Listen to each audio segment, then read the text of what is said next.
The FBI's Most Wanted list isn't just a poster on a post office wall or a page buried deep in the Bureau's website. It's a roll call of America's most elusive fugitives, murderers, masterminds, terrorists, and predators who vanished into the shadows while the world kept spinning. Each name on that list represents a failure, a body never buried, a child never found, a justice system brought to its knees by one simple, devastating question. How could they just disappear? We've all heard the headlines. Drug lords like El Chapo, terrorists like Bin Laden. But some names on the Most Wanted list are far less famous and far more disturbing. From smooth-talking killers who charmed their way out of custody to shadowy tech geniuses who turned crime into code, this is the story of how some of the FBI's most hunted criminals walked away and stayed away. In this documentary, we're diving into 10 gripping cases. Some are real. Some have been dramatized to protect identities and sharpen the story. But all reflect the horrifying truth behind the names on the FBI's list. Each chapter is a race against time, a descent into hidden worlds, and a window into the terrifying intelligence, ruthlessness, or sheer luck that has kept these fugitives in the wind. Let's begin. Case 1. Jason Derek Brown, the Smiling Phantom. Jason Derek Brown didn't look like a killer. Blonde, blue-eyed, and charismatic, he looked more like a surfer than a fugitive.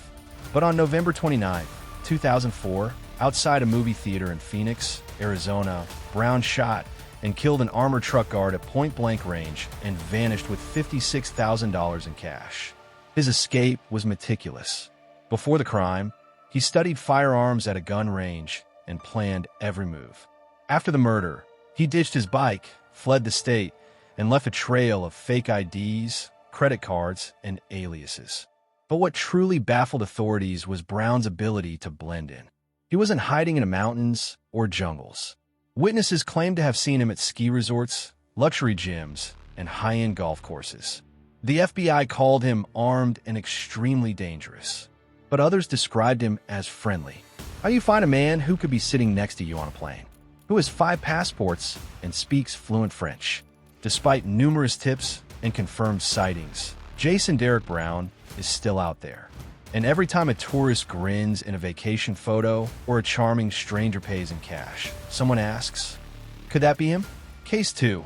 Shaheed Ghost Malik, the hacker who erased himself. Not all fugitives use guns. Some use code. Shaheed Malik was a cybersecurity prodigy, born in Newark, New Jersey. By age 12, he was breaking into school servers. At 19, he was offered a full scholarship by MIT. He declined. Instead, he built a criminal empire online. Using the alias Ghost, Malik created an encrypted dark web marketplace, selling everything from stolen identities to blueprints for 3D printed weapons. He was never seen, never heard, but always one step ahead. In 2017, federal agents finally closed in. A single slip, a misrouted email, led to a raid on a rented apartment in Atlanta. But by the time they kicked in the door, Malik was gone. Hard drives were wiped, cameras were disabled, and on the wall was a single post-it note. You found the decoy. The real me is just a ghost. What followed was one of the most sophisticated manhunts in cybercrime history. But Malik had done something most fugitives can't. He erased himself. No fingerprints, no known associates, no photos after 2015. Some believe he faked his death. Others claim he's still online, watching the world hunt him from behind an anonymous screen. Case 3. Brenda Mitchell, the mother with a gun. Brenda was a PDA mom. She baked cookies. She kissed bruises. But behind her smile was a rage decades in the making. Her husband, Donnie, was abusive. For years, the bruises were hidden. The police were called, but Donnie always came back. Then, one night in 2008, Brenda didn't wait for help. She picked up a .38 revolver and shot Donnie in his sleep. But what turned this into a most wanted case wasn't the murder. It was what came next. Brenda faked her own death. She left behind a bloodied shirt, a burnt-out car, and a suicide note. For years, it worked. But in 2015, a police officer in Oregon responded to a noise complaint at a quiet cabin. He recognized her instantly. Brenda locked eyes with the officer. Then she jumped out a window and vanished into the woods. She was never seen again. Was it justice or murder? Victim or criminal? To some, Brenda is a modern-day folk hero. To others, a cold-blooded killer. To the FBI, she's still a fugitive. Case 4. Diego El Pastor Valdez, the narco-prophet. They called him El Pastor, the pastor. But Diego Valdez wasn't preaching redemption. He was preaching loyalty to a cartel. Born in Mexico and raised in Texas, Diego started as a low-level runner for a cartel. But he was no ordinary thug. He had charisma, vision, and a terrifying kind of faith. He founded a criminal church known as La Sangre Nueva, the New Blood.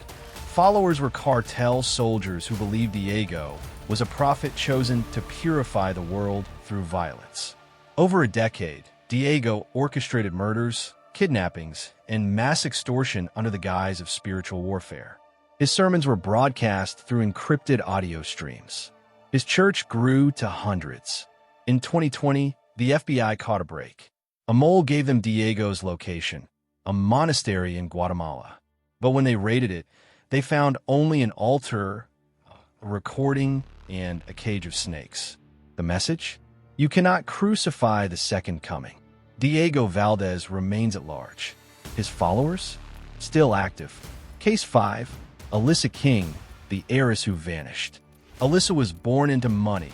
Manhattan penthouses, Hampton Summers, Ivy League schools. But in 2011, she disappeared. Not kidnapped, not killed. She walked away from it all. Turns out, Alyssa had a secret. She was laundering money for Eastern European mobsters. Millions of dollars, hidden behind shell companies and fake charities. When investigators closed in, Alyssa pulled her final trick. She vanished during a charity gala in Paris. Her handbag was found in the Seine. Fake death? Inside job? Nobody knows. The trail led to Montenegro, then Hong Kong, then silence. But once a year, a red tulip appears on her mother's doorstep in New York. Is it her calling card? A taunt? No one knows where Alyssa King is. But one thing is certain. If she's alive, she's watching. Case 6. Reuben Carter, the Inside Man. Reuben was a cop. A good one. Until he wasn't. In 2009, evidence started vanishing from the evidence room of the Detroit PD cache. Drugs, guns, all gone. Then came the murders. 2 whistleblowers in 2 months. Internal Affairs launched an investigation. Reuben disappeared 3 days later. It took years to piece it together. Reuben had built a second life in Colombia. He'd used police intelligence to shield cartel shipments. His betrayal left an entire department under suspicion. Interpol tracked him to Bogota in 2017. But during the sting, a motorcade exploded. Chaos, fire, and no Reuben. He's been on the run ever since. Every time a tip surfaces, it ends in blood. They call him the Inside Man because wherever he hides, someone helps him. Case 7. Sarah Chun, the assassin's daughter. Sarah was born into a lie. Her father, Wei Chun, was a contract killer for the Triads. Sarah was supposed to be innocent, college-bound, quiet. But when her father was murdered by a rival gang in Chinatown, Sarah changed. Overnight, she disappeared for months. Then the bodies started piling up. Rival gang leaders, dirty cops, smugglers, all killed with precision shots, close range, always with a dragonfly pendant left behind. The FBI believes Sarah took her father's black book and became a vigilante assassin. Not for justice, for revenge. But here's the twist. Each time a new gang leader dies, another community breathes easier. She's killing criminals, and the public is rooting for her. Where is she now? Rumors point to Vancouver. But with every whisper, she fades further into myth. Is she a killer? A protector? Or both? Case 8. Marcos Alvarez, the illusionist. Marcos was a stage magician in Vegas. Cards, tricks, vanishing acts. But in 2016, his biggest trick wasn't on stage. He robbed a casino vault of $15 million without a single gunshot. The footage was a masterclass in illusion. Using mirrors, timing, and inside help, He made cameras see empty hallways while he walked out with bags of cash. Caught 2 weeks later in New Jersey, he was placed in a high-security federal facility. 2 months later, he vanished during a power outage. All cameras went black for 73 seconds. When they came back, nothing. The only clue? A playing card on his cot. The Joker. Is he dead? Escaped? Living in luxury? Some say he performs under a mask in underground shows across Europe. But the truth? No one escapes like Marcos. Case 9. Dr. Evelyn Park, the bioengineer of death. Dr. Park was once praised as a genius in synthetic biology. She pioneered gene therapies that could extend life until she pivoted. In 2021, a whistleblower revealed that Park had developed a virus designed to target specific genetic markers, essentially a bioweapon. When the CDC arrived at her lab, it was burning. Hard drives melted. Freezers emptied. Park disappeared. Months later, reports surfaced a mysterious illness in Eastern Europe, one matching her viral blueprint. Coincidence? Or a test? The FBI put her on a list. But every time they close in, she's gone. A ghost in a lab coat. Is she working for a rogue nation? A terrorist cell? Or just perfecting the end of the world? Case 10. Isaiah Cross, the preacher with a gun. Isaiah was a fire and brimstone preacher in Mississippi. Powerful, charismatic, dangerous. When a local journalist uncovered that Isaiah's church was actually a front for an armed militia, she was found dead, execution style. The FBI moved in. What they found was shocking. Stockpiles of weapons, manifestos, blueprints for federal buildings.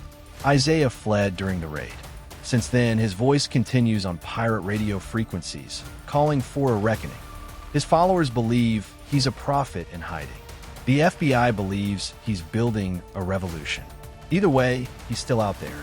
OUTRO, why they haven't been caught. So why haven't they been caught? Some had help. Some had money. Some had faith. But all of them had one thing in common: the will to vanish.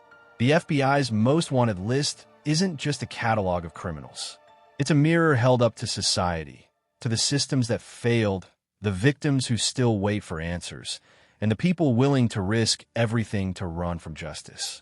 Some will be caught, some will die free, and some, like ghosts, will haunt the world forever.